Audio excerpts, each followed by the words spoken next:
Well, welcome back, guys. Barbers Arms, here we go. We've missed you all for the last 2 weeks while the Euros has been going on, and we've got this new set. And we can't wait tonight to fetch you our brand new look show. And also, we've got some brand new guests that's coming on tonight. So we're going to kick off tonight on our episode number 59. Can you believe 59 episodes? I'm going to kick off tonight with mine and Gaz's news bits. Let's just see what's been happening in the last couple of weeks. It's exciting all around England here. With the Euros, England going to be playing Ukraine tomorrow night in the quarter-finals. Then at 8:15, we've got the massive heavyweights coming in, guys.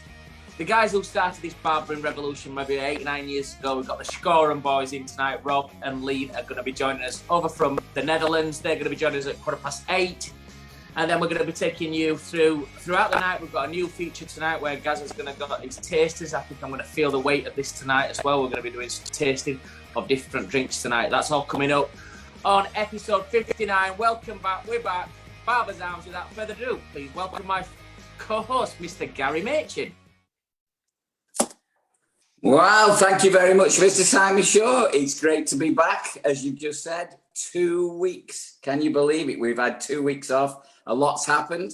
I'm a year older, so I've had a birthday. So how are you, mate? Have you had a good day as well? Oh, very well. Where's my England top anyway? You didn't tell me you were wearing an England top tonight.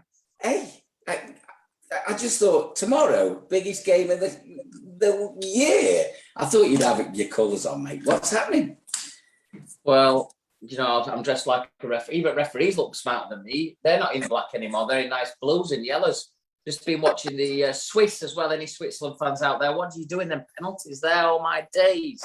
Anyway, we'll get on with the show, guys. We better get on with it. Yeah.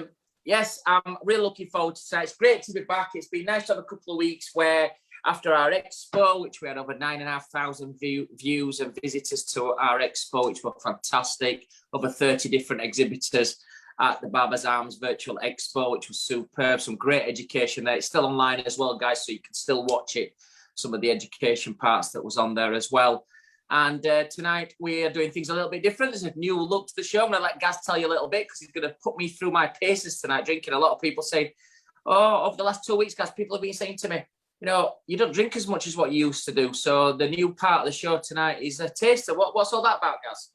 Well, you know, I thought we'd give ourselves a bit of a rest on the old cocktail. You know, we'd done 58 cocktails, so I thought it was more of a beer time. Cider beer. We're going to take it from around the world, hopefully. Can I just say before we carry on, last episode, I know we always thank everybody. Last episode, thanks to Adrian from Canada and Prathamesh from India.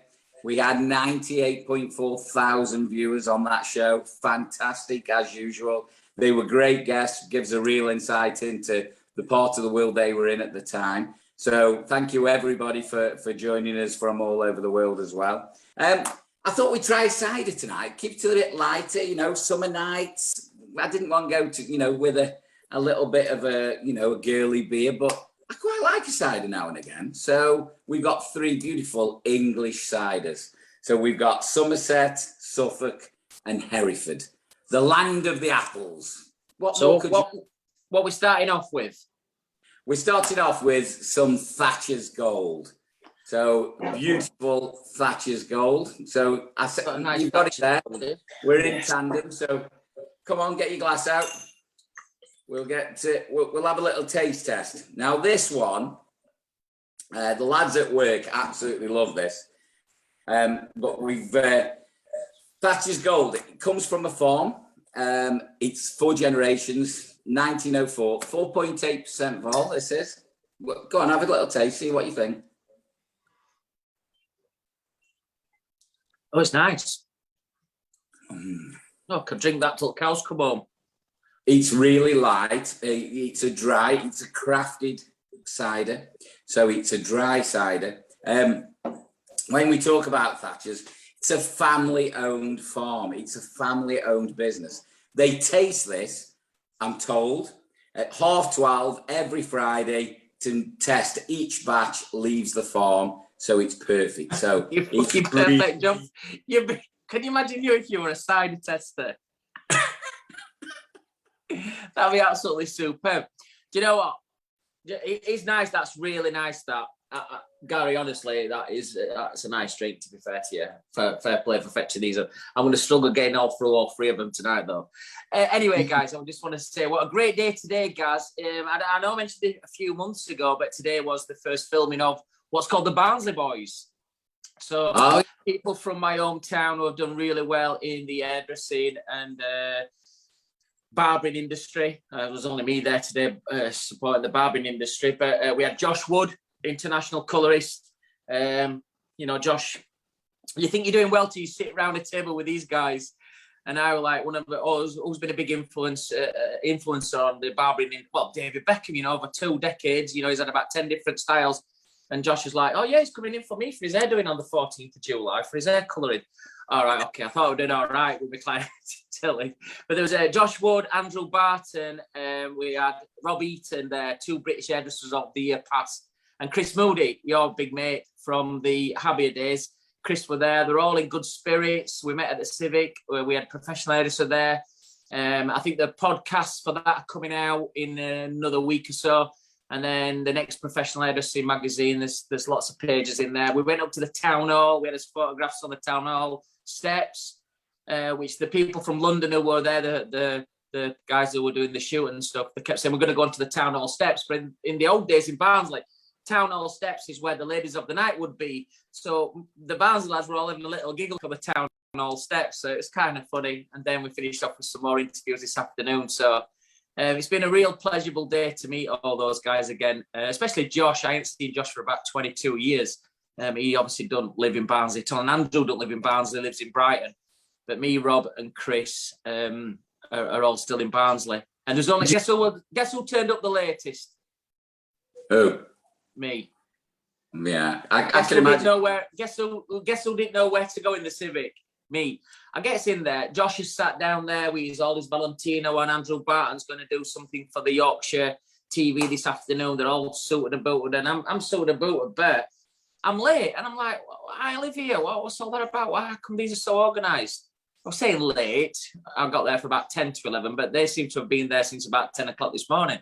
So it was a really good day. Really enjoyed it.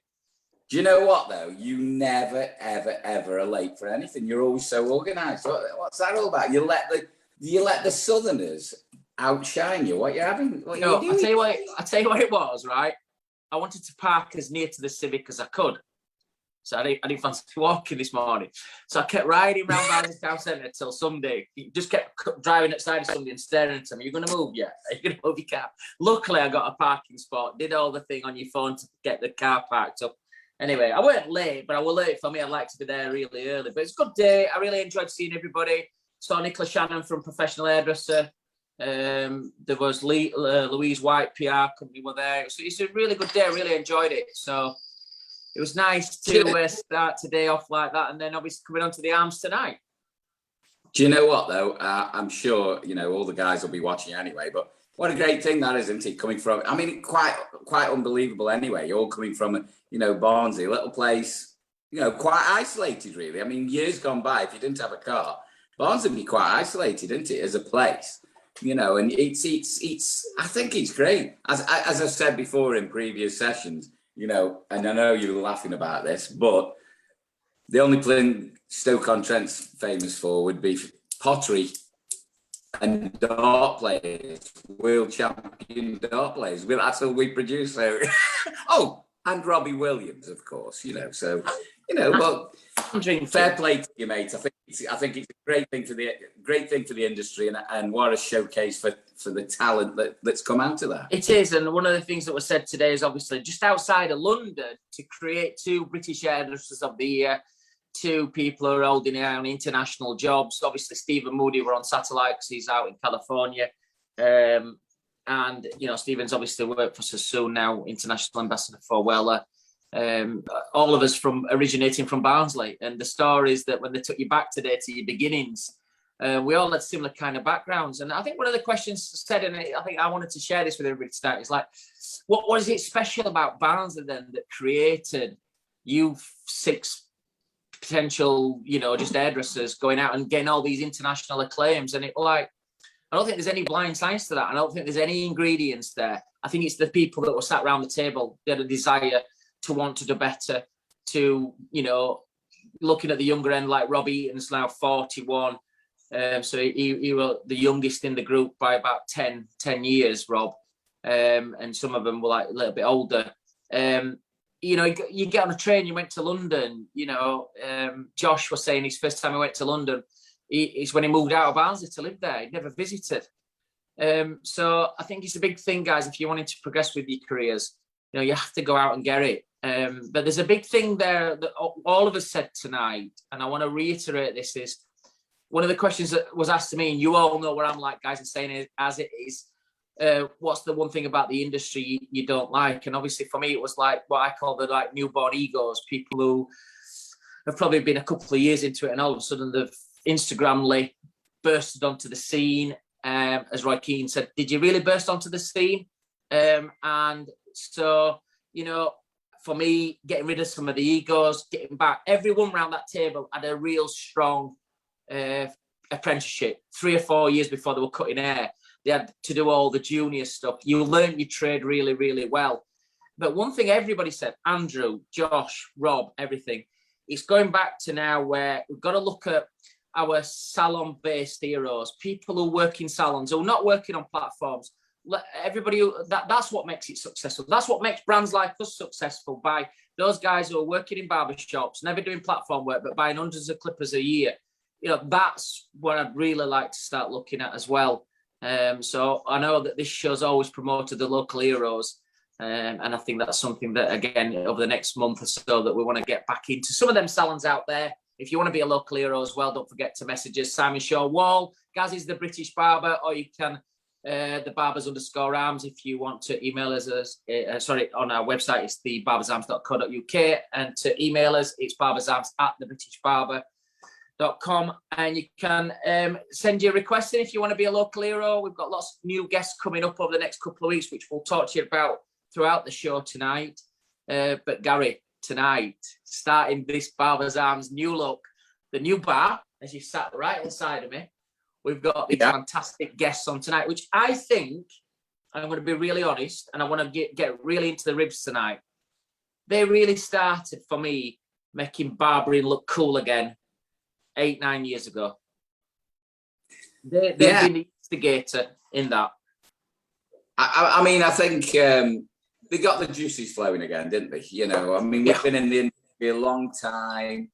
You know, you can get a little bit stale. You can get, and I think things needed shaking up. And the whole hipster thing, you know, California, you know, into the Schorem guys, he actually took off, didn't he? It was a whole movement, if you like. I mean, I don't know about you. I know you've got a couple of tattoos, haven't you? Just a few. Yeah, so you just got a couple of tattoos. The ones that I like seeing are the ones that nobody else sees, you know. But other than that, you know, but where are these tattoos? Well, you always told me that you got Mississippi tattooed somewhere. You've got that Welsh train. What's that Welsh train station that's like tattooed across the base of your back? Goes round to your hips. No, but joking apart, I mean, the whole hipster thing was a movement that took over the world almost, didn't it? You know, I mean, it's and for a generation of barbers, that's all they knew, you know. For me, I'm not a tattoo guy or whatever it is, but you know, there's certain types of people that get out there, and it wasn't my thing, you know, but embrace the whole. If anything makes our industry or takes our industry in a different direction or makes it better in any shape or form, I'm for it. You know, and the guys are something else. I mean, when you meet them, and hopefully when they get that across to us tonight, they're one on their own. You know, simple as that. Yeah, and the definitely.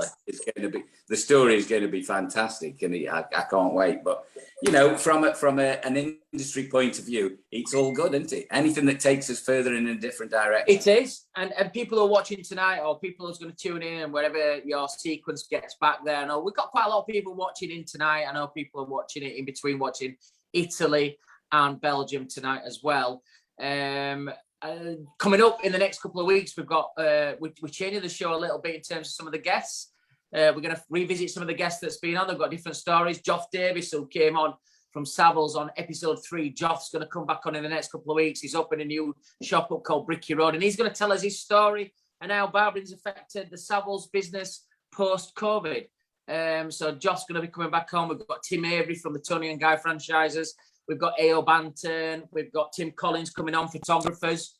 We've got sales directors coming on from different brands as well. So the show's going to be a little bit different over the next couple of weeks, guys. Stay tight, get your seatbelts on. I think we're all about ready to turn this Dutch. How are you ready for our boys from the Netherlands to join us? This is going to be a biggie, guys. Are we all ready? Ladies and gents, I would like to introduce 2 of the most well-known barbers, and I think one of their biggest followings was over here in the UK, who started the Schorem phenomenon happening probably about 8 years ago. But we're going to get really into the guys tonight and find out exactly what's happening. But global superstars, here we go. We've got Rob and Leen from Schorem, ladies and gentlemen. Welcome into the Barbers' Arms. Hey. Simon. Hey, how you doing, sexy boys? Gentlemen, it's a pleasure to have you on the show. Welcome to the Barbers' Arms. It's been a long time coming, guys. We've been trying to get you on, and we're just trying to get the time right. There were like 59 episodes before us, so I don't think that you could find anybody else. So you asked us. So we have to savor it. You're vintage. You're not antique. You're vintage. I've learned this new thing this week about vintage. You're like a fine wine. We wanted to get well established. We've had over 8 million views, and what a time to fetch you back. We've just had a couple of weeks our summer break, and to fetch you back on Barbers' Arm 2.0. What a great show to get you back, guys. If you've watched the show, we're going to ask you some questions individually about the brand. And what's happened in the start of Schorem and how you've took the journey, and then we'll have a bit of fun at the end where we'll ask some quick fire questions, and feel free to jump in at any point. Have you been watching the football first and foremost? Yes, of course. And what's your impressions on the Dutch exit? Well, they deserved it. They absolutely deserved it to exit. I love the honesty, sir. I think it's it isn't the Dutch team of old, and a few things went wrong, and they went at the top of the game. Guys, you are renowned within the industry. You've been over to the UK. You've travelled the world. Just for the odd person, I think there might be out of 8 million viewers, there might be the odd one that don't know you guys. I know we give you a great big up before you came on, but if you just like to give us, obviously introduce yourselves, introduce us to Schorem Barbers, who you are, what you are, and where you're based. Well, this is Leen. I'm Leen. And I'm Rob, and together we own Schorem Hairsnijder and Barbier in the working class town of Rotterdam in the beautiful Netherlands. As you can hear, I've done this before. Yeah, that, and we own a little barber academy called The Old School, and we are co-owners of the grooming brand Rietveld, which is sold over the world. And which started in our kitchen, which I almost burned down trying to make the first can.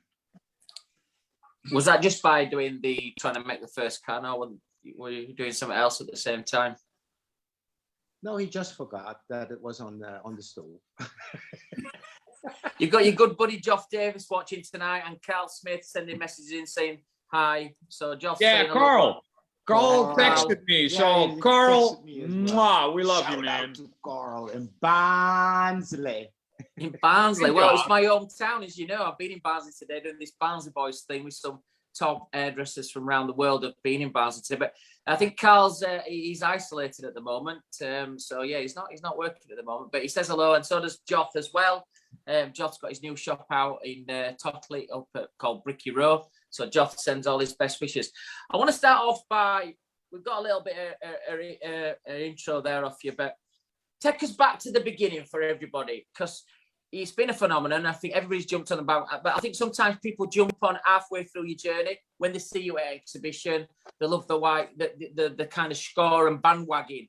But take us back to that beginning when people first started to watch. I think the first intro video I watched is the video where guys were queuing up outside, and it was the old shop. Just in your own words, take us back to what started Schorem. Well, yeah, because this is actually fun, because this is the part nobody saw. In the first 6 months that we were open, we definitely thought we were going rogue. There was literally no one coming into the barber shop. And before we started it, I mean, I used to be in the ladies' hair business. Started as a barber, then learned about long hair, blah blah. Same with Leen, and we were actually kind of successful with the shops that we had, but we were at a crossroad in our lives. I was completely done with stage work for the bigger brands and doing the women's hair and blah blah.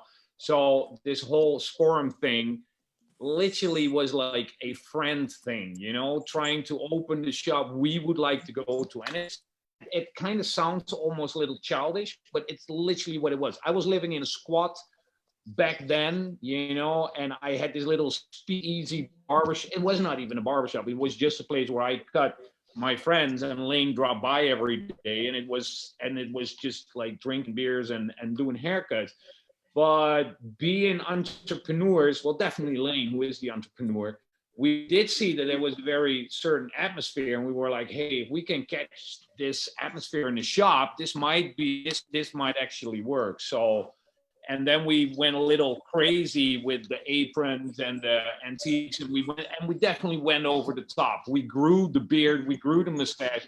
People were laughing in town everywhere we went in the three-piece suits. Everybody was like, oh, what's up with the cute couple and blah, blah, blah. So, and then and literally everybody said, okay, so a shop just for guys who do one haircut, because if you're really honest, we do one hair. And we know this, you know, it was a business plan. Definitely not a business plan that you take to the bank to get money, because, you know, they just started laughing when we told our business plan. And the first 6 months, literally nobody came in. But what we did is, we did everything, man. We did free shaves at the festivals. We went to bicycle clubs to do shaves and just to get the name out. And then all of a sudden, you know, we were very lucky that we had a very famous a soccer player in the shop at a certain point. Plus, we did free haircuts on some of the guys in the hippest bars. And then people saw those haircuts and they were like, oh man, I don't think it's bragging when it's the truth. And I'm talking about my town, so I'm not talking about any place else, because I don't want to be that guy. But the quality of men's hair 12 years ago in the Netherlands was absolutely fucking shit.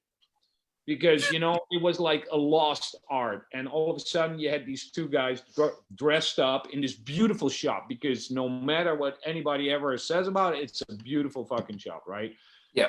And we were doing great haircuts on the right people, and the right people saw great haircuts. And then, you know, it's like when the first one is over the threshold, that's when things happen. And then we were very lucky that I said something very, very dirty in a TV show, and that made the moment of the week in another TV show, which is the biggest TV show in the Netherlands. We were there. And then the next day, there literally was a bus with fucking people, and then it blew up in the Netherlands. And the other thing is, I mean, nowadays Instagram is the big thing, but when we started, Facebook was just getting bigger. So you got to imagine being at the right place, doing the right thing, and looking the right way, I guess, you know, because we really focused on the whole craft thing and a lot of attention for the client instead of all the big change and blah blah. So that's how Schorem started in a nutshell. And I think the podcast is over. And the thing is, before we started the shop,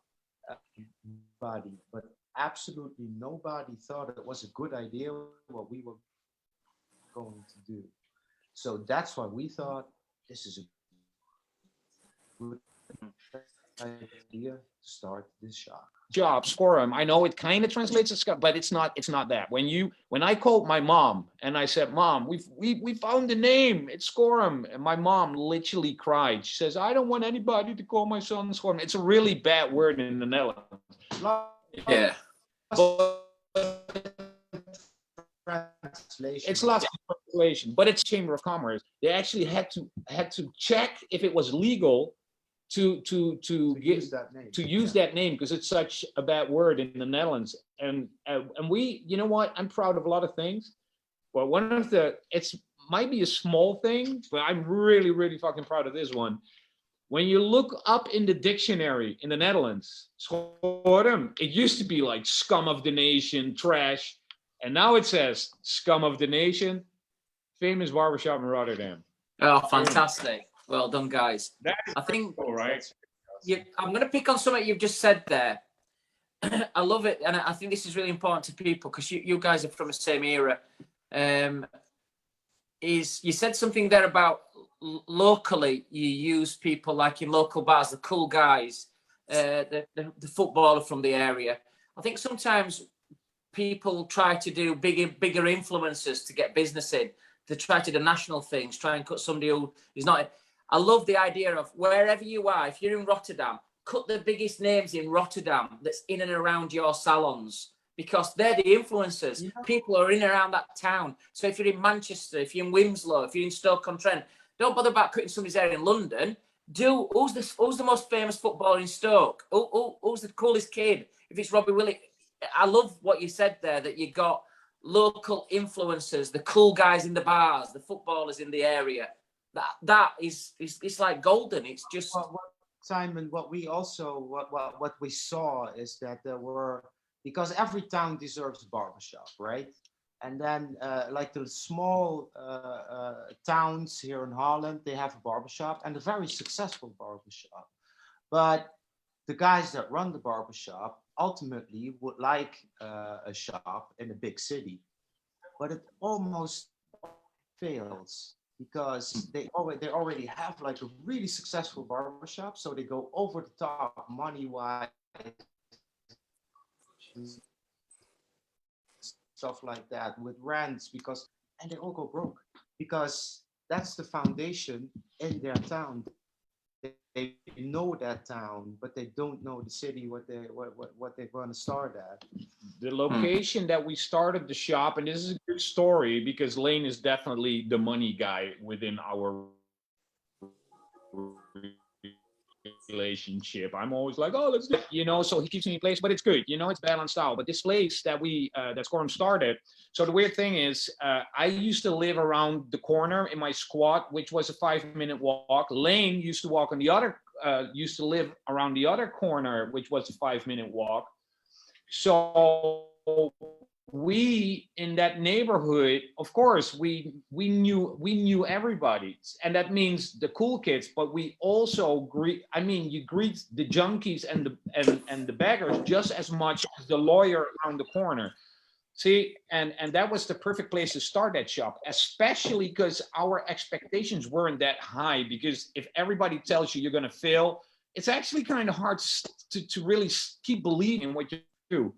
But the barbershop has always been a spider in the web. I mean, back in the days before this whole internet explosion, if you would ride into town, I mean, if you need the best bar, the best brothel, or you want to know where to get a gun or drug, taxi drivers and barbershops. That's where you go if you ride into a town you haven't been before. That's where you will get information for a tip.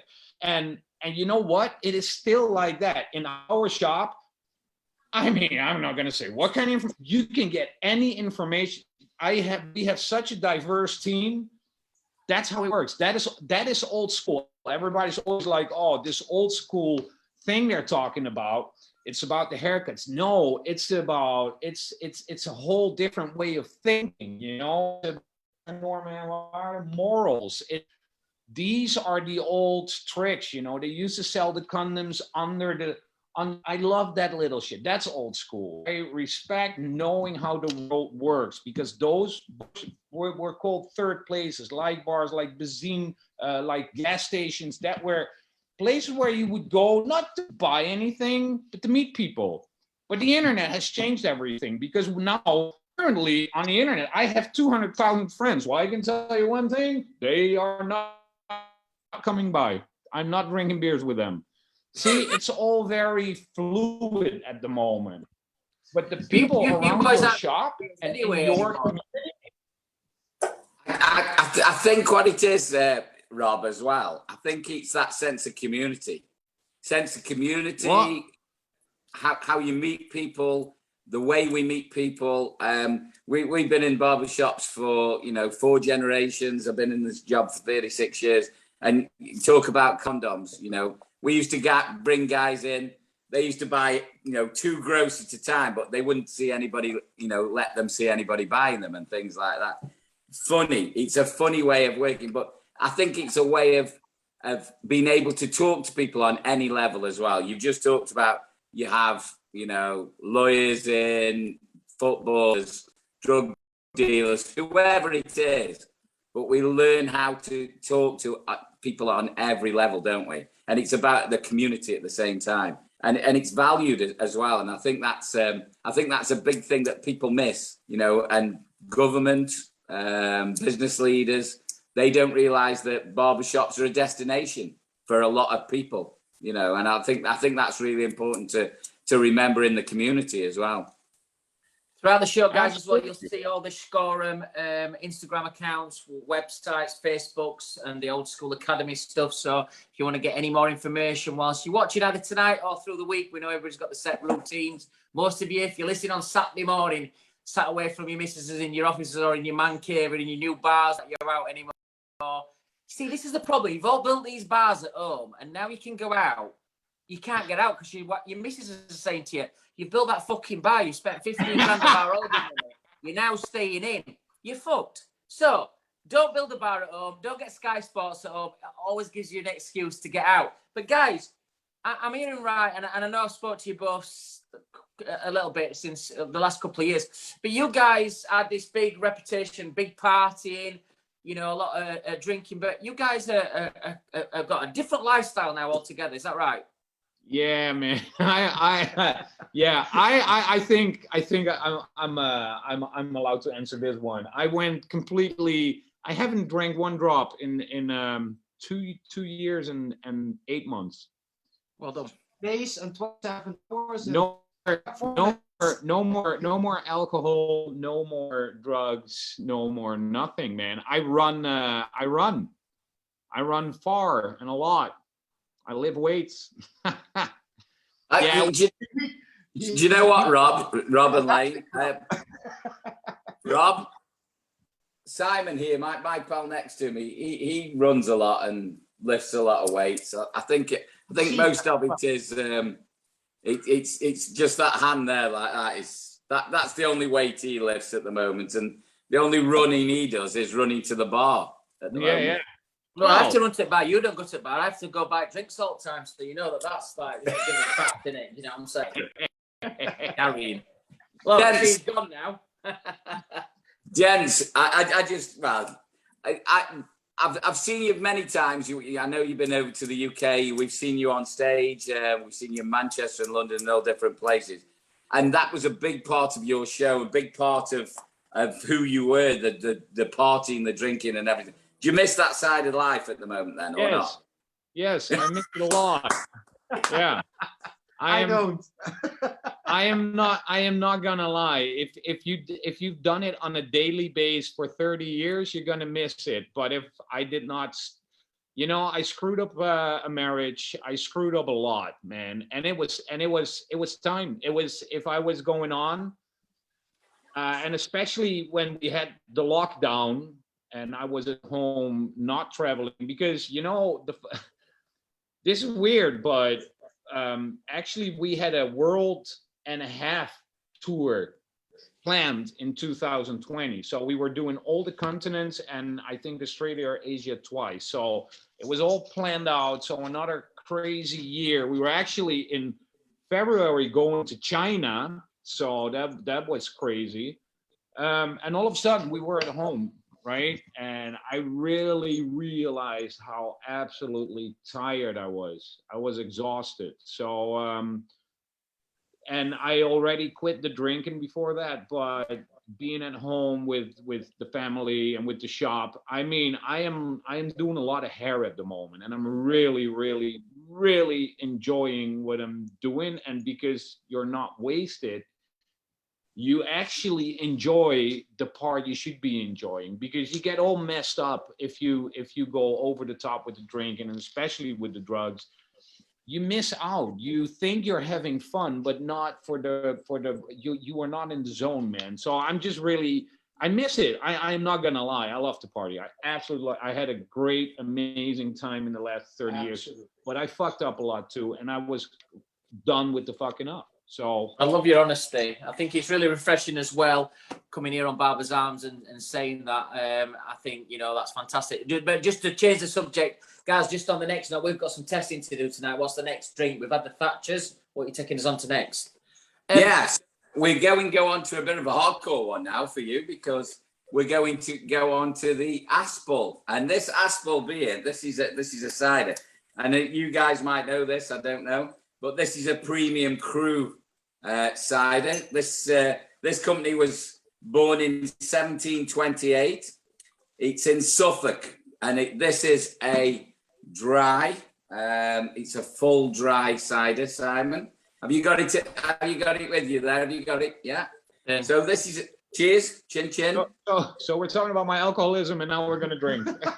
Yeah, it's a bit Yeah, fucked up. it's okay, Show, that's fine.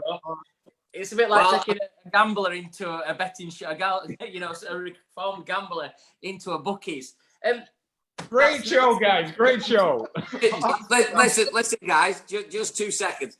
This is called the Barber's Arms. You know, we have to. I'm so sorry that we have to bring this up, but this Dude, not is even close. I'm getting really thirsty seeing you enjoying it. Listen, no, let me tell you, Rob.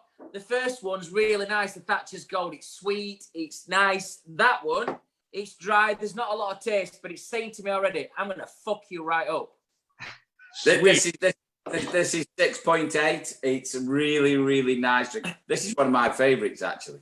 Leen, if you remember, we was at a show in, I think it was the Barber Society one Sunday. The sun was shining, and we're walking around. They were giving us these free beers. I remember that. I think it was either you, Rob, or you, Leen, said to me, if you keep drinking that, it's gonna fuck you right up. And I know. And it did. I remember, man. You were drinking the Belgian shit, right? Or what? Right.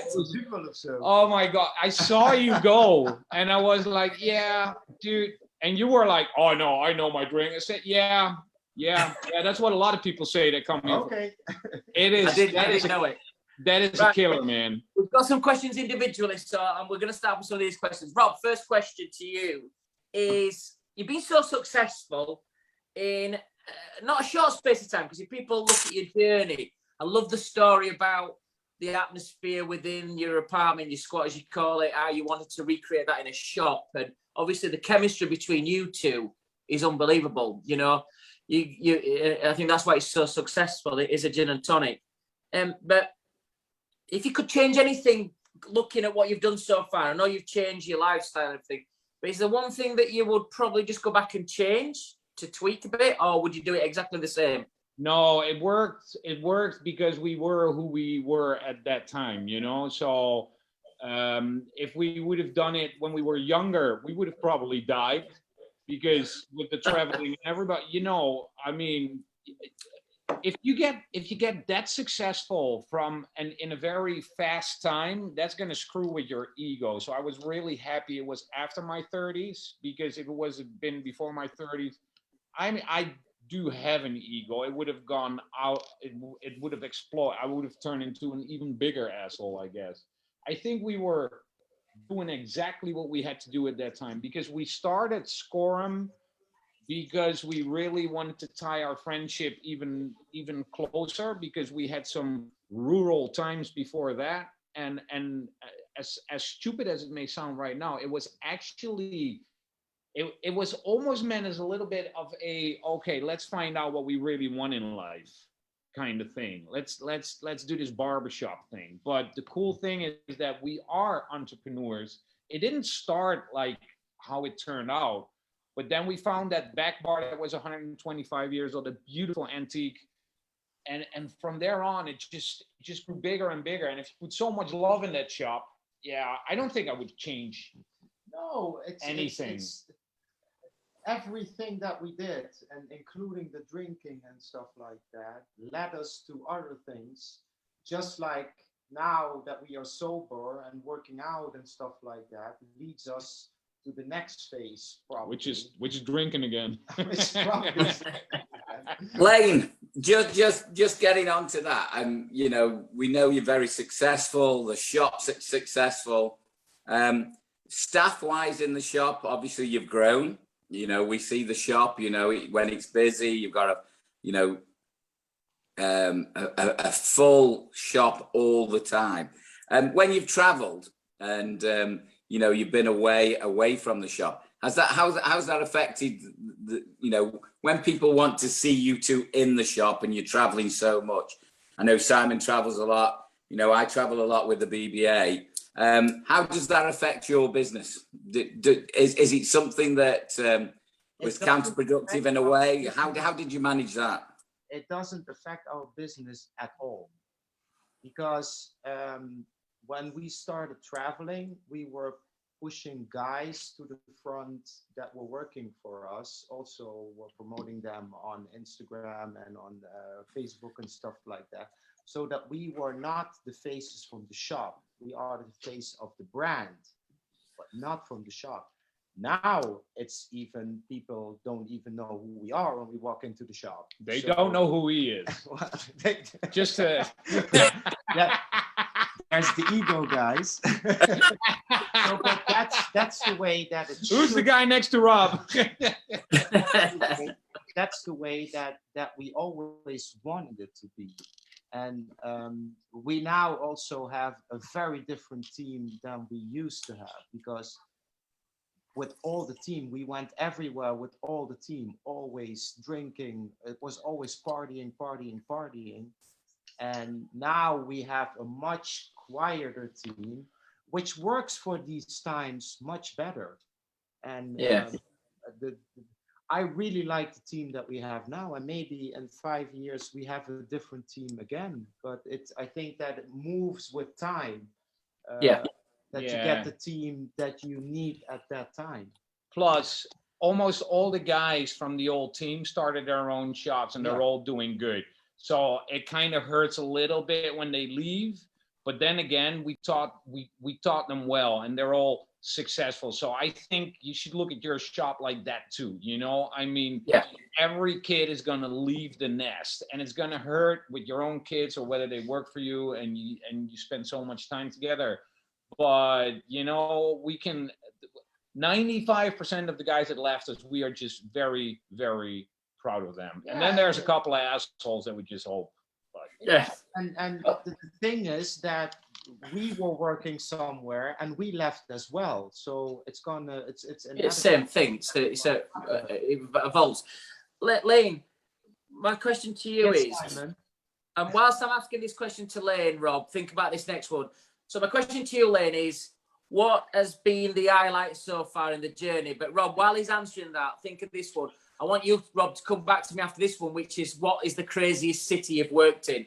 But Leen, to start off with you, what's the highlight of your journey so far with Schorem? This is going to be really cheesy, what I'm going to tell you now.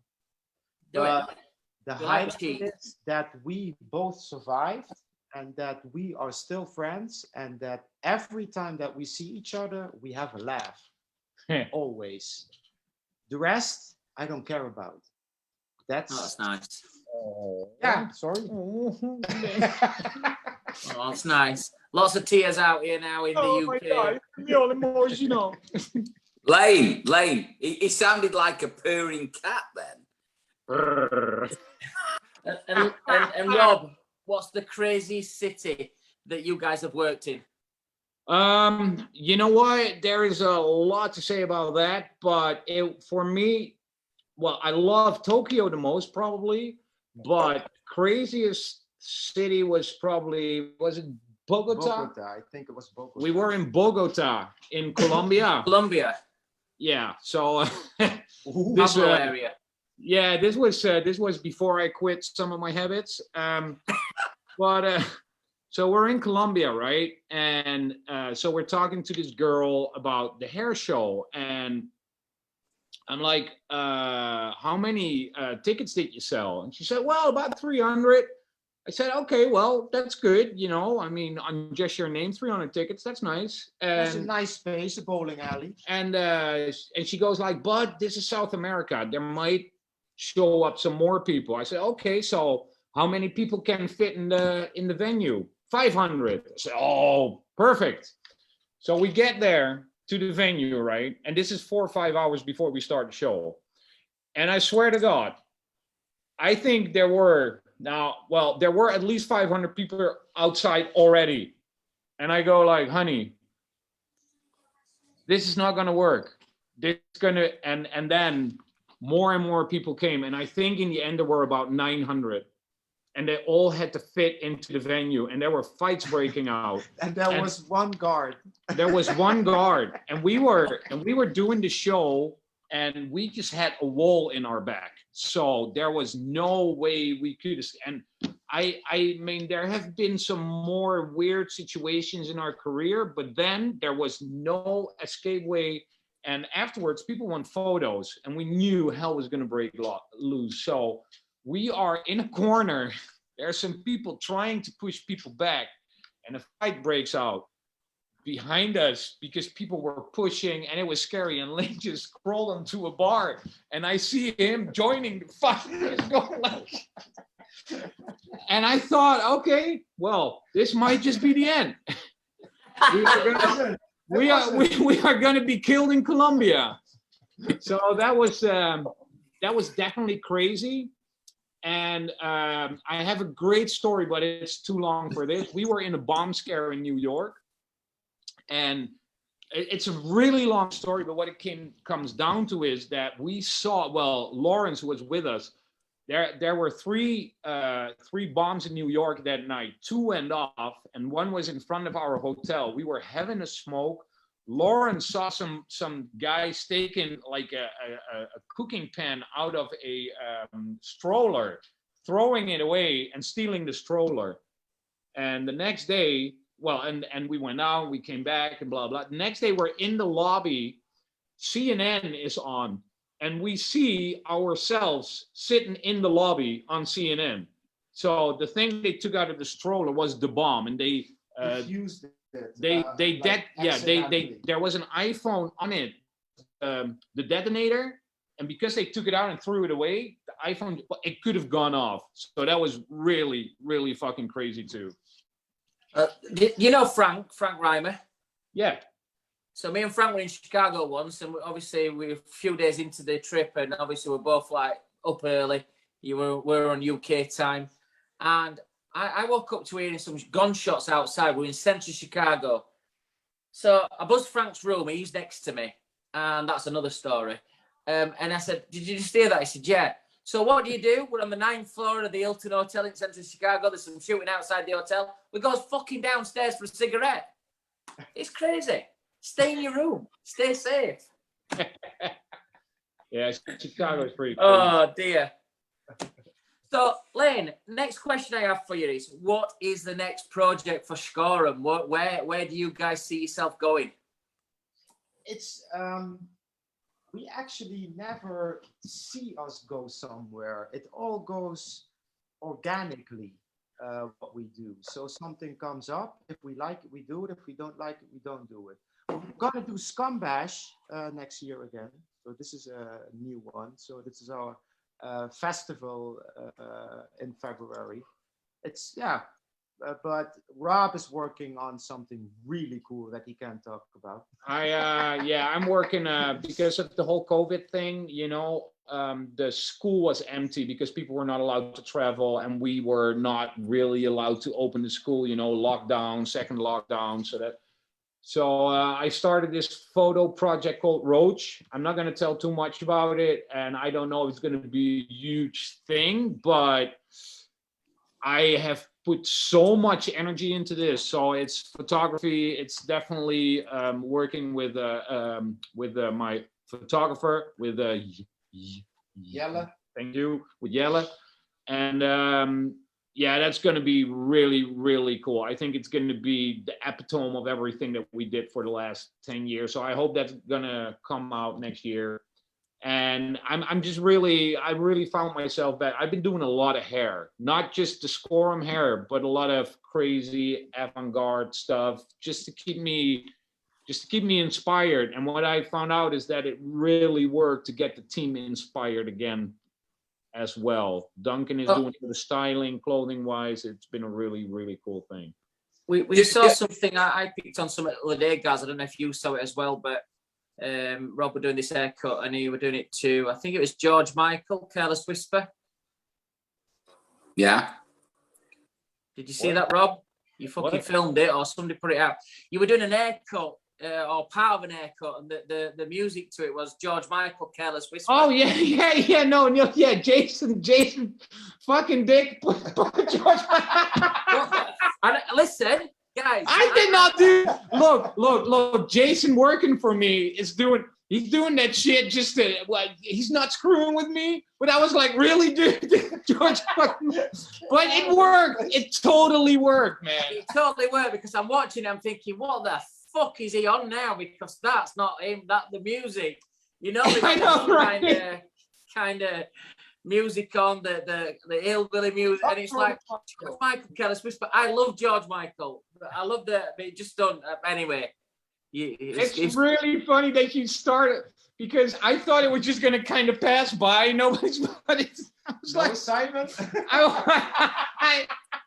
Can you imagine me going on my own Instagram, my own, and I'm like, the fuck. But only the notes, really? mate. Only the notes. It's all in the notes. Simon is prepared. So Rob, you're totally in control, and you are definitely still off the drugs then. Yeah. Dude, I know, man. Crazier than you really. I mean, I always thought I needed the drugs to be who, but you really don't, man. It's the craziness inside, I guess. Next one's gonna be Kylie Minogue. I don't know. Rob, on that as well, with the Careless Whisper theme tune and the pink scissors and the cool work that you're putting out under the Bloody Butcher logo. What is your favourite haircut for everyone? I've got lots of people sending me messages in here. Some I can't read out. Some are of people you guys know. I'll read a couple out anyway.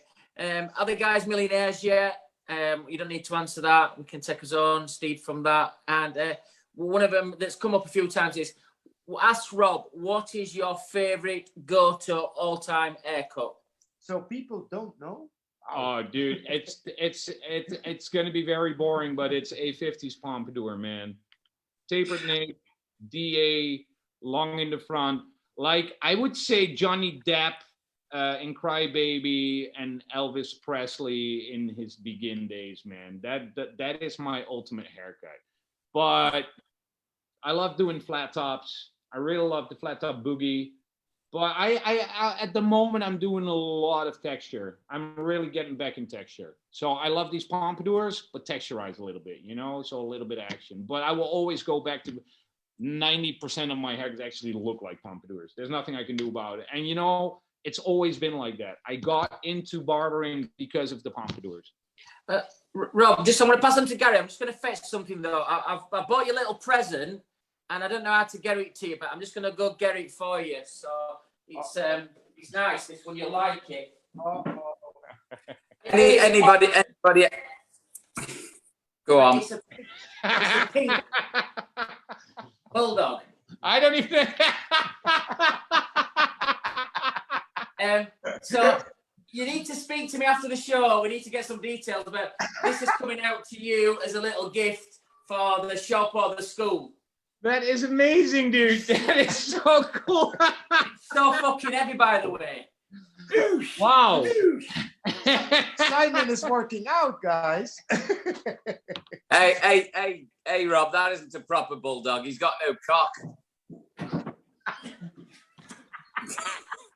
I've got enough cock for both of them, guys. Don't worry about that.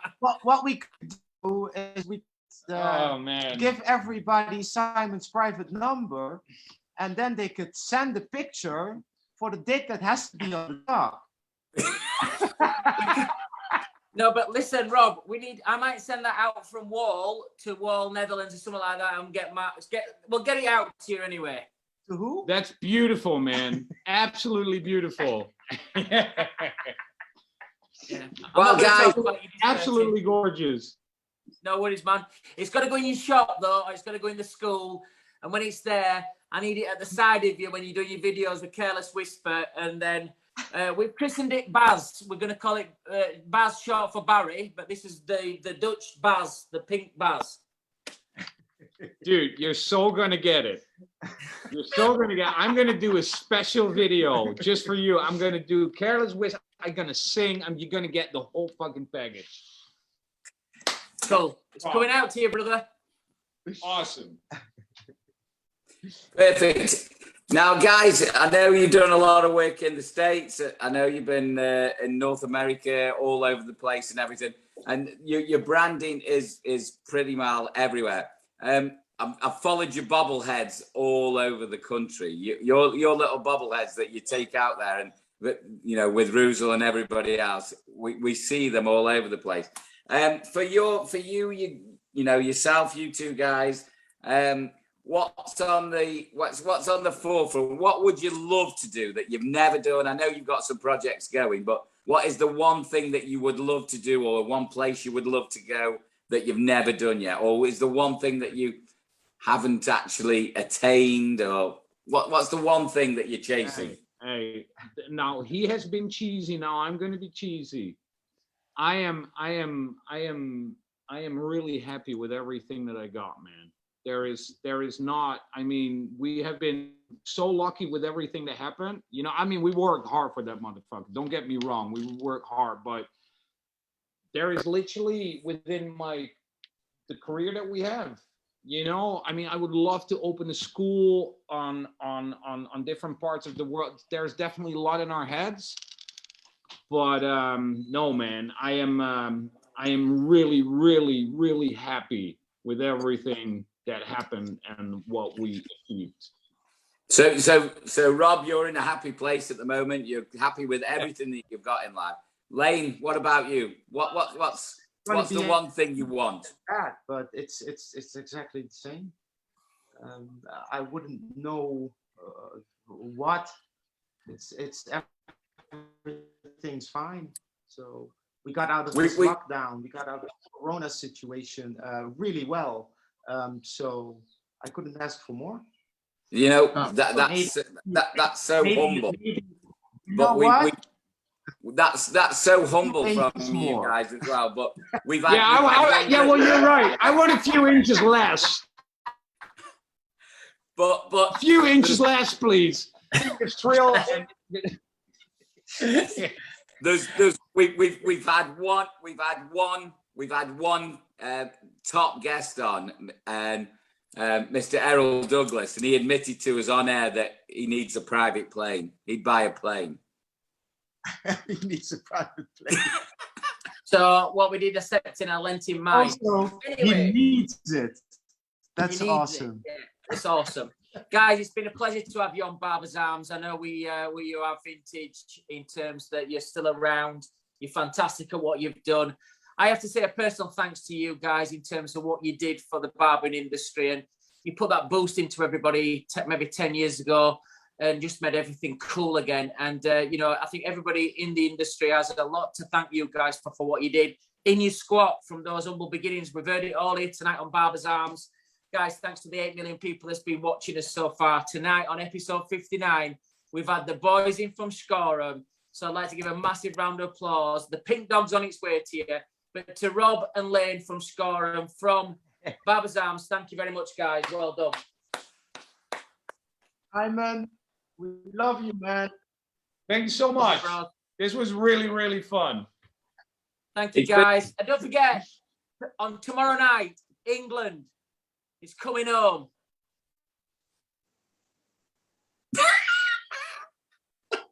What? I don't think so. Football. Don't be telling me you're wearing Ukraine shirts. I know you've got a lot of friends in England. I know you've been rooting for England tomorrow night. So, well, I don't know after that result. Don't forget to share it, guys. Trevor will send you the thing of this. It's all over the BBA Facebook and everything. So don't forget to share it with all your millions of followers for tonight's episode as well. So, guys, thanks very much. It's been a pleasure to have you. I'll speak to you all. I'll give you a message afterwards. But, guys, thank you very much. Brilliant to have you on. Cheers, guys. Thank you very much, fellas. It's been great seeing you. Cheers. Well, guys, loved having them guys on. What a great start back to Barbers Arms. I thoroughly enjoyed that. Without them drinking, it's just been like seeing them at exhibitions when you see them maybe 4 or 5 times a year. And you look forward to seeing Robert always come over wherever the wall stand were, and he'd say to me, what we're doing tonight, we're having a beer tonight. And I remember one at Celtic Manor. I don't know if you were there. Yeah. We stayed in the Hilton Hotel and we went for some drinks afterwards. And me and him laid over some trees, and he got this cream linen suit on. He's probably watching now and laughing. I've got a photograph. He sprawled out on it, and neither of us could get up. And I've got some good memories. Great guys. And what a great, honest interview. Absolutely love that. Yeah, fantastic. I mean, love them or hate them, whatever it is, people out there, they really took to them, and they did loads and loads for the barbering industry as well. It's absolutely fantastic. Just before we crack on, we've got one more beer to test.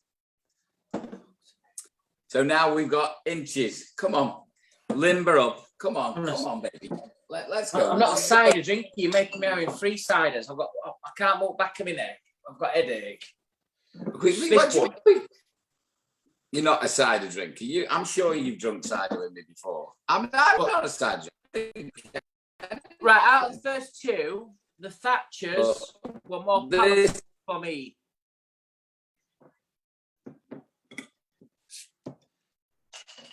Yes? Yeah, it's because it's an easier drink. And this one is the inches.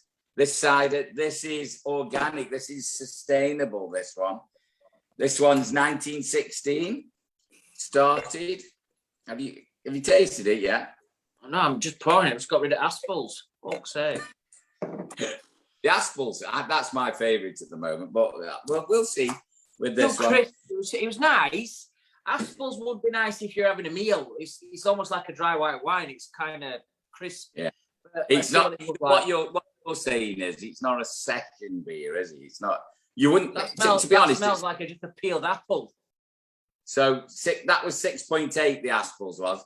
This one's 4.5. So this is the lowest vol of the 3. A tangy, this is a sweet one. So out of the 3 that we've done tonight, this is the sweetest. Well, that's nice. That's like drinking an apple. That's nice, that. To me. That's gorgeous. You see that's more like apple juice rather than a cider, that one. Well, you could drink it in the morning then instead of orange juice. What's wrong with you? We do go America, don't we? So, but this one's a 4.5. Again, very easy to drink. All these I've picked these so they're easy to drink for you. I mean, I've picked any citrus ones or anything like that. These are all apple ciders. Look, we can get different types now. I'm bright red. I'm back in my neck tightening. I'm struggling. I don't normally drink this much on Barbers Arms. 3 big ciders. What is it next week? Do we know? No, don't tell me. I don't want to know, because honestly, you're expecting all these strong beers, and you got to calm it down because I can't. Well, do you know what? In the past, people have said Simon just doesn't drink on the show anymore. This is a way that we've come up. This is a way that we've come up with forcing you to drink a certain amount of beer all through the night. I've got. Well, do you know what I bought out as well? Because I feel like we've been reborn. I think the show's restarted. Look what I found in the back of the cupboard. What's wrong with you? Were you stupid English? Look at this, baby. We've got. I'm not having it. I'm not doing it. I'm sorry. I've still got some left, but I'm not doing it. I can't do a patron tonight. Talking of patron, that's what they used to call Pablo in Bogota. Patron, which is the boss. Patron, silver patron. They Patron, just talking say of patrons and some people that's coming up next week. We have A.O. Banton and Tim Collins. We've got photographers on next week for you guys. So people are looking at, I know British Hairdressing Awards had to be in by today, is it? I think the entrance had to be in by today. Photographers who do lots of work within the barbering industry, but also as well, just in the industry as well. So we've got A.O. Banton, who's had lots of front covers from Wahl and photographs in America. We've got Tim Collins, who's done lots of works for the BBA as well. We've got them as guests next week, which will be interesting to have a different angle on what their views are on when barbers turn up, what barbers should look to do before they get there to help to make their photo shoots better. You know, I think that'll be really interesting tonight. Do you know what? I think from a, I mean, we should have brought that. I should have brought that up with Rob and Leen as well, David Regula, because they've had a huge. He's had a huge influence with their business as well. But he was hairdressing, barbering, and then went into photography. And we find a lot of people going into this side of things as well. But I think the photography side of things, especially now with Instagram and social media, it's so important. You know, I think it'll be a good insight into what happens on a photo shoot day. But not only that, but how you use your images as well. I think that'll be a great insight. Just come in. I've got to say, guys, out of the three for me, I love the Thatchers. That was really nice. Proper cider, took me back, not having a shot. I thought the Aspel's really nice, and it's a special one. That one is quite crisp and dry, and maybe with a meal. The Inches, it's nice, but because it's got a real earthy smell to it. It smells like the apples have just been peeled, if you want to be honest with you. So for me, my favourite out of the three ciders would be the Thatcher's Gold. That would be my favourite one tonight. Fantastic. Well, you're quite inquisitive there, because Inches that is a sustainable business. They pride themselves in from pip to sip. That's a good one. That's a good one, isn't it? Pip to sip. They actually grow them, harvest them, produce them, and then they produce the cider from there as well. And that's great for people at home. That people are in Barnsley tonight drinking one of them. They won't give a monkey's flying toss whether it's hip to pip, tip to tit, or whatever. Do I get bollocks on it or what? That'll be it. But it is nice. Bottle's nice. Just smells a bit earthy to me. Well, if you're going purely for getting bollocks, in your exact words, mate, you know, I mean, I know that's what you go out to do, and you know, Carl, if you're watching, get him on this. But Carl's not getting on that. He's on Carlin tonight. Oh no, he'd be definitely on there. The asphalt that'll get you where you want to go as quick as you want to go. And I think that's my favourite, actually. Do you know what? Tonight as well, we didn't ask the guys the quick fire questions. We've had no Gazza's cocktail. We've had no rant or rave. And I think it works really well where we're getting back to the original idea of Barbers Arms, which is interviewing people live about our industry and about exactly where people are. I love the story of the beginning bit, you know, where they started. Because I do think people just saw them when the bandwagon was really like a juggernaut. People jumped on it. But what were the beginning part of it? And that story tonight for me were really fantastic for people to listen to. What has been your favourite cider? Well, the one that gets you balanced. The Aspel, 6.8. It's a lovely drink. It's extra dry, which I am partial. I do like the. Do you know what I do? I know we couldn't do more, but Thatcher's do a Thatcher's Haze, which is like a misty cider. That's beautiful as well. So I'm doing a Schorem at the minute. I'm going all a bit blurry drinking these three. Just let all our football fans know as well, Italy have took the lead against Belgium. Italy 2, Belgium 1. So that's the latest scoring there. So it looks like the minute it stands, Spain will be playing Italy in the first semi. But forget that. Tomorrow night at 8 p.m. UK time over in Rome, our fantastic Three Lions, Gareth Southgate's magnificent team, will be taking on the Ukraine. First time the Ukraine have been this far in any Euros. But I really firmly believe that if Gareth puts out the same team, the commitment, and I want everybody, you know, the atmosphere, guys, I know you were out, but the atmosphere in the local pubs, the bars, the restaurants in London, every two in their own. We've got that 96, that Euro 96 feeling. And I really do firmly believe, I never had any optimism before. Normally I'm like, we're going to win it, we're going to win it. Never said anything. But as the tournament's gone on and it's gone on and it's gone on, we're looking so strong. So I'm not going to jinx it, but I do think, you know, there's something coming on. Do you know what, though? It's ours to lose. And I mean, we couldn't have had a better run in. We beat Germany. I mean, what could happen is unbelievable. I mean, I daren't hope to believe, but the pub tomorrow will be banging. I'm going to finish work at 5 o'clock, walk down to the pub, watch the first match. By 8 o'clock, you know, I'll have had a few sherbets. And then by 12 o'clock, I'll be dancing on the ceiling. But can I just say to everybody out there, just from a business point of view, I think it's picking up, guys. We've been really busy the last couple of weeks. Things are going. I know the furloughs just changed today, but I think really turning a corner. Hopefully, locally we're on a local holiday. We used to have the Potters holidays end of June, beginning of July, and seem to have a lot of people going away in this country. So I think it's, you know, I hope everybody's getting busy. This can only help, can't it? The football, the feel-good factor of the whole football thing, people are having head over it. It's fantastic. You know what I mean? It's great. Yeah, it's good. Great atmosphere. And I want everybody to have a fantastic weekend. You know, I'm not sure about weather tomorrow. It looks a bit mixed, but whatever the spirits are, our boys are out in Rome. It's going to be a big Saturday. And I think by this time tomorrow night, we should be a little bit further forward to where we want to be as a country.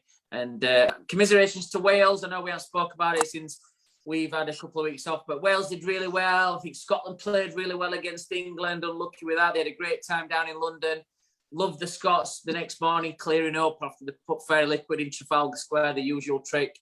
But congratulations to all them, and I'm hoping Ireland and Northern Ireland, you know, they bounce back and get to the World Cup in 2022. But for us, the focus is on tomorrow night. Gareth and the boys, we wish you all the very best from Barbers Arms, and I just can't wait for tomorrow night. I've just got a real good feeling about it. Yeah, it's you know, the last couple of weeks, it's been a change as well, hasn't it? You know, I've missed you. Yeah, I know we haven't been together. I know you've been working weekends and everything, but do you know what? That last couple of Fridays, and one of them was my birthday. The 18th of June was my birthday, where we played football as well. So I mean, what a birthday treat that was. Off from the Barbers Arms, which, you know, I missed, but I had I had Saturday off as well, which is absolutely fantastic. We had a great result.